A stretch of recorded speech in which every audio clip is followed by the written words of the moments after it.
ఛత్రపతి శివాజీ మహారాజ్ హిందూ ధర్మం కోసం ఎన్నో త్యాగాల్ని చేశారని, అలాంటి మహనీయుని నేటి తరం స్ఫూర్తిగా తీసుకోవాలని ఎంఎస్ఎంఈ రాష్ట్ర కార్పొరేషన్ డైరెక్టర్, జనసేన పార్టీ రాష్ట్ర సంయుక్త కార్యదర్శి బండారు రవికాంత్ కోరారు.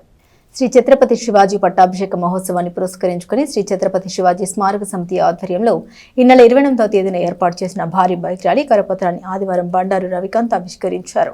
తెనాలి వ్యవసాయ మార్కెట్ యార్డ్ దగ్గర నుండి శివాజీ చౌక్ వరకు జరిగే ర్యాలీని జయప్రదం చేయాలని సూచించారు. శ్రీ ఛత్రపతి శివాజీ స్మారక సమితి కార్యనిర్వాహక అధ్యక్షులు మైల హరికృష్ణ మాట్లాడారు. ఈ నెల 28వ తేదీన తెనాలి మార్కెట్ యార్డ్ దగ్గర నుండి ప్రారంభమయ్యే భారీ బైక్ ర్యాలీకి ముఖ్య అతిథిగా భారత చైతన్య యువజన పార్టీ అధ్యక్షులు బోడి రామచంద్ర యాదవ్, బీజేపీ ఎస్సీ మోర్చా ఆంధ్రప్రదేశ్ అధ్యక్షులు పణితల సురేష్, తెలంగాణ హిందూ ధర్మరక్షణ పరిషత్ అధ్యక్షులు చీకోటి ప్రవీణ్ పాల్గొంటారని తెలిపారు. ఈ కార్యక్రమంలో హిందూ చైతన్య వేదిక రాష్ట్ర ఉపాధ్యక్షులు Ambati Maruthiram, RSS state social media co convener Avvaru Srinivas, Hindu Chaitanya Vedika రాష్ట్ర ఆర్థిక ప్రముఖ కనకదుర్గ వెంకటేశ్వరరాజు, ప్రముఖ వ్యాపారవేత్త పాటిబండ్ల రామకృష్ణ, ఛత్రపతి శివాజీ స్మారక సమితి కమిటీ సభ్యులు రామరాజు, హనుమత్ ప్రసాద్, పొత్తూరు నాగేంద్రం, ఎర్రంశెట్టి హనుమంతరావు, రామాంజనేయులు, పసుపురెడ్డి గణేష్, గొల్ల దేవరాజు, సందీప్ రాజు, మైల నాగార్జున పాల్గొన్నారు. పట్టాభిషేకం హిందూ సామ్రాజ్య దినోత్సవం సందర్భంగా తెనాలి పట్టణంలో గత 59 సంవత్సరాల నుంచి ఈ యొక్క శివాజీ ఉత్సవాలు చేస్తున్నాము.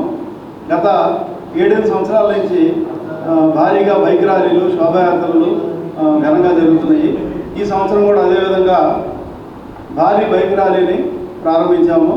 దీనికి బోడే రామచంద్ర యాదవ్ గారు, బీసీవీ పార్టీ అధినేత, బీజేపీ ఎస్సీ మోర్చా రాష్ట్ర అధ్యక్షులు శ్రీ పణితల సురేష్ గారు, హిందూ ధర్మరక్ష ఫౌండేషన్ చైర్మన్ శ్రీ చీకోటి ప్రవీణ్ గారు, బీజేపీ తెలంగాణ అధికార ప్రతినిధి, వీరు ముగ్గురు ముఖ్య అతిథులుగా పాల్గొంటారు. ఈ యొక్క కార్యక్రమం 28 ఆదివారం సాయంత్రం 5 గంటలకి చెంచిపేట మార్కెట్ యార్డ్ దగ్గర నుంచి ప్రారంభమవుతుంది. అక్కడి నుంచి ప్రారంభమై తెనాలి పురవీధులు గుండగా శివాజీ చౌక్ చేరుకుంటుంది. ఈ యొక్క కార్యక్రమంలో తెనాలి చుట్టుపక్కల పరిసర ప్రాంతాలు వేలాది మందిగా హిందువులందరూ శివాజీ మహారాజ్ గారికి చేకూడుతూ అందరూ కలుపుకొని మన కుటుంబ సభ్యులందరూ దీన్ని ఏదో మనం ఒక సంస్థ చేస్తుంది, మనం వెళ్దాం పాల్గొన్నాం, లేదో మనకు ఆ రోజు ఖాళీ ఉంటే పాల్గొన్నాం అనుకోవడం కాకుండా ఇది ప్రతి ఒక్కళ్ళకి మన అవసరం, మన ఇంటి అవసరం, మన వ్యక్తిగత అవసరం లాగా దీన్ని భావించి మనందరం కూడా ఈ కార్యక్రమంలో పాల్గొనాలా, దీన్ని జయప్రదం చేయాలా. దీన్ని ర్యాలీ, శోభాయాత్ర కాదు, ఇది తప్పనిసరిగా హిందువుల యొక్క శక్తి ప్రదర్శనలాగా చేయాలని మనస్ఫూర్తిగా కూడా మనందరం కూడా ఈ కార్యక్రమంలో పాల్గొనాలని, ఈ కార్యక్రమాన్ని జయప్రదం చేయాలని దీన్ని దాదాపు 50-60 సంవత్సరాలుగా నిర్వహిస్తున్న కమిటీ సభ్యులు రామారావు గారు చేరుకుంటే, ఆ తర్వాత మన హరికృష్ణ, తర్వాత హిందూ చైతన్య వారికి, సంఘానికి వారికి, మిగతా అందరికీ కూడా దేవుడిని ఆరాధిస్తూ ఉన్నప్పుడు లేకపోతే పూజిస్తున్నప్పుడు మనము అనేక విధాలుగా మనం పూజిస్తాము. కానీ అందరి కోరిక కూడా ఒకటే, ఈ దేశంలో అంతా కూడా బాగుండాలి, ప్రజలు బాగుండాలి అనే భావంతోనే ఉంటాం.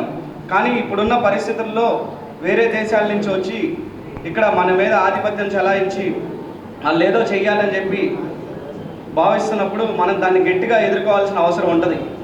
అలానే ఛత్రపతి శివాజీ మహారాజ్ ఏదైతే మొఘల్ సామ్రాజ్యం మీద ఆ రోజు ఎదురు తిరిగి మరాఠీ సామ్రాజ్యాన్ని ఏర్పాటు చేశాడో అదే పోరాట స్ఫూర్తిని మీరందరూ